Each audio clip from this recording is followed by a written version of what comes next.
आज हम इस वीडियो में त्वरण समझेंगे, इसके मात्रक को समझेंगे, विमीय सूत्र समझेंगे, यह कैसी राशि होती है ये भी समझेंगे, इसके प्रकार क्या हैं और इसके लिए वेग समय का ग्राफ कैसा होता है, स्थिति समय का ग्राफ कैसा होता है, ये सारी चीज़ें समझेंगे।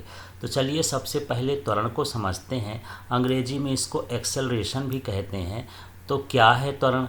तो किसी वस्तु के एकांक समय अंतराल में वेग परिवर्तन को क्या कहा जाता है? त्वरण। जब वेग परिवर्तित होता है तो वेग परिवर्तन और कितने समय में वह परिवर्तित हुआ उसके अनुपात को ही क्या कहा जाता है? त्वरण कहा जाता है। या ऐसा भी कह सकते हैं किसी वस्तु में वेग परिवर्तन की दर, वेग परिवर्तन की दर क्या कहलाती है? त्वरण कहलाती है। अब इस सूत्र से समझें। यहाँ पर ये त्वरण का सूत्र लिखा है ए का मतलब ये एक्सेलरेशन है और इसे त्वरण भी कहते हैं। यहाँ पर ये भी लिखा है माने वस्तु का ये अंतिम वेग है, और ये क्या लिखा है? यू लिखा है, ये वस्तु का प्रारंभिक वेग है, और इन दोनों के अंतर को हम डेल्टा से दर्शाते हैं। इसका मतलब ये हो गया कि ये वेग में परिवर्तन हो गया। इसी तरह से ये T2, तो ये अंतिम समय है और ये प्रारंभिक समय है जब वेग परिवर्तित हो रहा था तब का। तो यहाँ पर ये इसको जब हम लिखते हैं तो इस तरह से लिखते हैं डेल्टा टी, और ये होता है समय अंतराल। अब इसके अनुसार भी परिभाषा दे सकते हैं।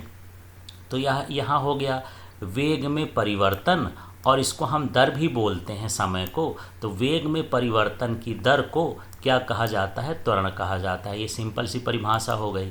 ऐसा भी बोल सकते हैं वेग में परिवर्तन और समय अंतराल के अनुपात को त्वरण कहते हैं। और ऐसा भी कह सकते हैं कि पहले यहाँ पर जो बटा होता है उसको एकांक बोलते हैं। तो एकांक समय में वेग में परिवर्तन को त्वरण कहा जाता है। अब इसको ऐसा समझ लीजिए कि मान लीजिए कोई वस्तु यहाँ पर ऐसे गति करती हुई आगे की ओर बढ़ रही है। तो जैसे यहाँ तक जब जाती है तो यहाँ पर ये इसकी स्पीड जो है 30 किलोमीटर प्रति घंटे के,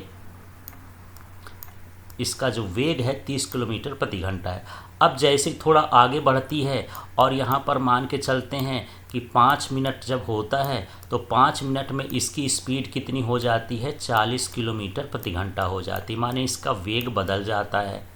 तो इस तरह से यहाँ वेग में परिवर्तन हो गया। तो ये 5 मिनट हो गया इस तरह से।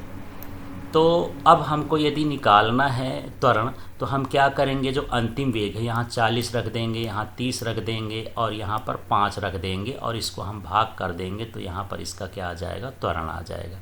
तो इस तरह से जब वेग में परिवर्तन होता है निश्चित समय अंतराल में तो हम उसे क्या कहते हैं? त्वरण कहते हैं। अब यहाँ पर इसके मात्रक की बात करते हैं। तो इसका जो एसआई मात्रक है मीटर प्रति सेकंड स्क्वायर है, और इसको याद करने की ज़रूरत नहीं है। जो ये सूत्र लिखा हुआ है इसी सूत्र से निकाल सकते हैं। यहाँ वेग है, वेग के वीडियो में आप देखिएगा। वेग का जो एसआई मात्रक होता है मीटर प्रति सेकंड होता है।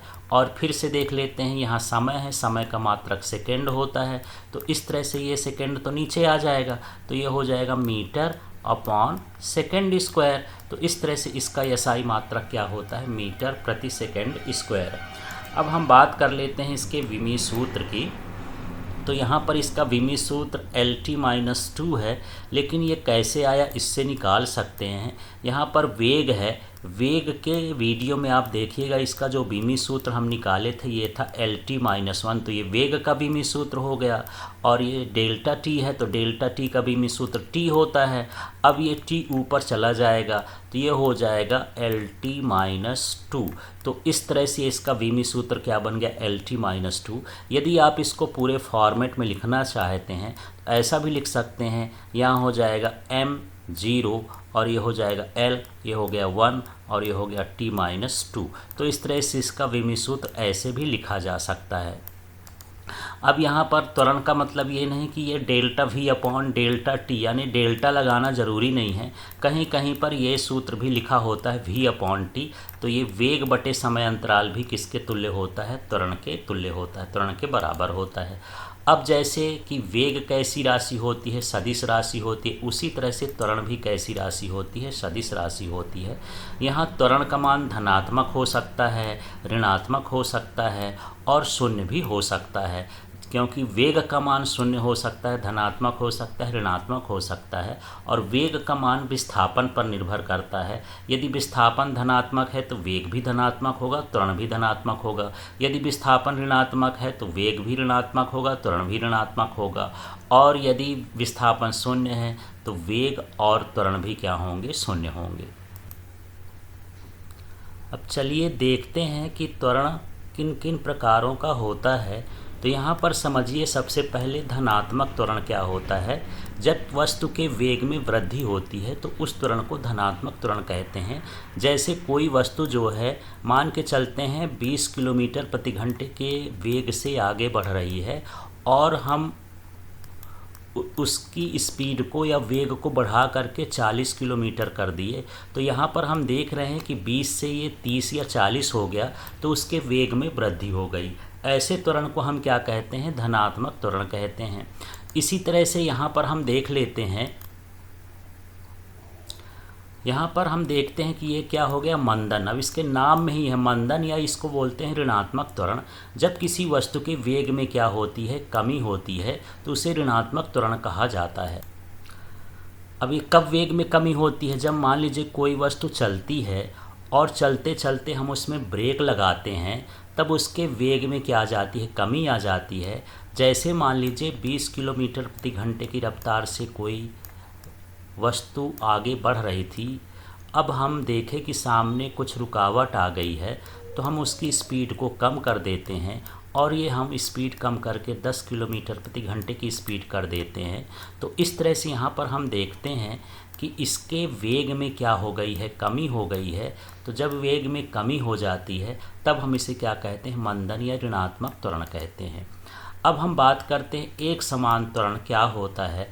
तो जब किसी वस्तु का त्वरण समान समय अंतराल में समान वेग के रूप में परिवर्तित होता है, समान वेग से परिवर्तित होता है। जैसे मान के चलिए कि यहाँ पर कोई वस्तु है, जब हम यहाँ पर देखते हैं कि यहाँ पर 1 घंटे में जो इसका वेग है 30 से कितना हो गया, 40 हो गया, ये 1 घंटे में हुआ।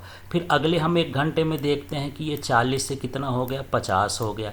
फिर हम अगले 1 घंटे में देखते हैं कि इसका वेग जो है 50 से 60 हो गया। तो यहाँ पर हम वेग में देख लें कि या तो कमी हो या वृद्धि हो, लेकिन समान समय अंतराल में समान वेग में परिवर्तन होता है। जैसे 30 से 40 के बीच 10 किलोमीटर प्रति घंटा का वेग परिवर्तित होता है, यहाँ भी 10 का परिवर्तित होता है, यहाँ भी 10 का परिवर्तित होता है। तो इसे हम क्या कहेंगे, एक समान त्वरण कहेंगे। और इसी का उल्टा क्या होता है, असमान त्वरण होता है, कि जब किसी वस्तु का त्वरण समान समय अंतराल में समान वेग से परिवर्तित नहीं होता है, तब हम इसे क्या कहते हैं, एक असमान त्वरण कहते हैं। तो यहाँ पर आप देख सकते हैं कि इसमें जो त्वरण है ये समान रूप से परिवर्तित होता है, इसमें जो त्वरण है समान रूप से परिवर्तित नहीं होता है। अब हम बात करते हैं कि जब ये परिवर्तित त्वरण है या असमान त्वरण है, तो फिर हमको औसत त्वरण निकालना पड़ता है। जब एक जैसे कोई मान हो तब औसत निकालने की आवश्यकता नहीं होती है, लेकिन हर पल हर क्षण अलग अलग मान हो तब हमको क्या निकालना होता है, औसत। तो इसके लिए क्या होता है सूत्र, कुल त्वरण और कुल समय अंतराल के अनुपात को क्या कहा जाता है, औसत त्वरण। तो जितना भी त्वरण है उस त्वरण को हम रखेंगे यहाँ, और कितना समय अंतराल है इसको यहाँ रख करके हम औसत त्वरण निकाल सकते हैं। अब हम बात करते हैं तात्क्षणिक त्वरण की। तो किसी क्षण किसी वस्तु का त्वरण ही क्या कहलाता है, तात्क्षणिक त्वरण कहलाता है। मतलब जब हम बहुत कम समय अंतराल के लिए, बिल्कुल अल्प समय के लिए हम त्वरण का मान ज्ञात करते हैं, तो उसे हम क्या कहते हैं, तात्क्षणिक त्वरण कहते हैं। अचानक से हम बहुत तेज़ी से स्पीड कर लें, बहुत धीरे से कम कर लें, तो इस तरह से यहाँ पर जब हम किसी क्षण जो है वेग में परिवर्तन करते हैं तो उसे हम क्या कहते हैं, तात्क्षणिक त्वरण।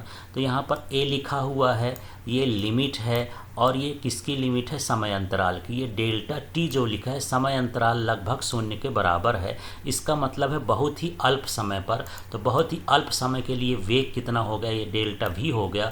और यदि यहाँ से लिमिट वगैरह सब हटाना चाहते हैं तो हम इसको तात्क्षणिक त्वरण को ऐसा भी लिख सकते हैं, dv/dt। इसका मतलब है अल्प समय अंतराल में अल्प वेग में परिवर्तन होता है, तो इसे हम क्या कहते हैं, तात्क्षणिक त्वरण कहते हैं। चलिए अब इन ग्राफों को समझते हैं। ये त्वरण के लिए वेग समय ग्राफ हैं। यहाँ पर एक दिशा में एक अक्ष में वेग लिया गया है और एक अक्ष में समय लिया गया है।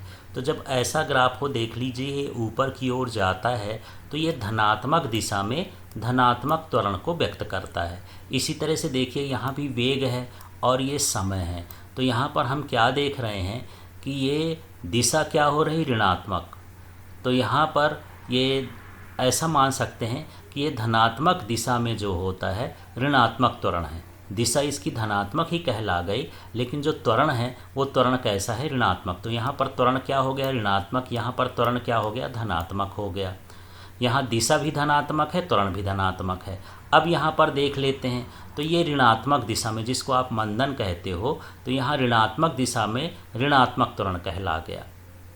और इसी तरह से यहाँ पर ये त्वरण में परिवर्तन है, ये दिशा बदल रही है इसकी। ऋणात्मक त्वरण है, यहाँ पर ये धनात्मक दिशा में है, और जैसे ही इस अक्ष को क्रॉस करता है ये क्या हो जाता है, ऋणात्मक त्वरण को व्यक्त करने लगता है। तो चलिए फिर से देख लेते हैं। यहाँ पर दिशा क्या है, धनात्मक, त्वरण क्या है, धनात्मक। इधर भी देख लेते हैं, यहाँ दिशा क्या है, धनात्मक, लेकिन त्वरण क्या है, ऋणात्मक। यहाँ देख लेते हैं दिशा क्या है, ऋणात्मक, और त्वरण भी क्या है, ऋणात्मक। इसमें देख लेते हैं, इसमें जो त्वरण है वो क्या है, ऋणात्मक, ये धनात्मक दिशा का, और यहाँ त्वरण यहाँ भी क्या है, ऋणात्मक, लेकिन ये ऋणात्मक दिशा का है। तो ये मिक्स हुआ है। इस तरह से यहाँ पर इसके ग्राफ को हम समझ सकते हैं। अब देखिए यहाँ पर त्वरण के लिए पीटी ग्राफ या पोजीशन टाइम ग्राफ, स्थिति समय ग्राफ कैसा होता है। तो यहाँ पर एक्स ले लिए हैं तो ये स्थिति है, और ये टी ले लिए हैं तो ये क्या है, समय है। तो यहाँ पर ये यदि हम इस तरह से एक हाइपरबोला टाइप का बना देते हैं, ये इस तरह का कर्व जो ऊपर जाते हुए हम कर्व बनाते हैं, ये किसको व्यक्त करता है, धनात्मक त्वरण को व्यक्त करता है। और यदि हम इस तरह से इसमें ग्राफ देखते हैं तो ये किसको व्यक्त करता है, ऋणात्मक त्वरण या मंदन को व्यक्त करता है। और यदि हम एक्सटी ग्राफ का सीधा देखते हैं, इसका मतलब ये एक समान वेग से आगे की ओर गति कर रही है, लेकिन इसके वेग में परिवर्तन नहीं हुआ, तो इसमें त्वरण का मान क्या हो जाएगा, शून्य हो जाएगा। तो इस तरह से ये ग्राफ हैं। ये स्थिति समय ग्राफ था, पुराना वाला वेग समय ग्राफ था। Thank you.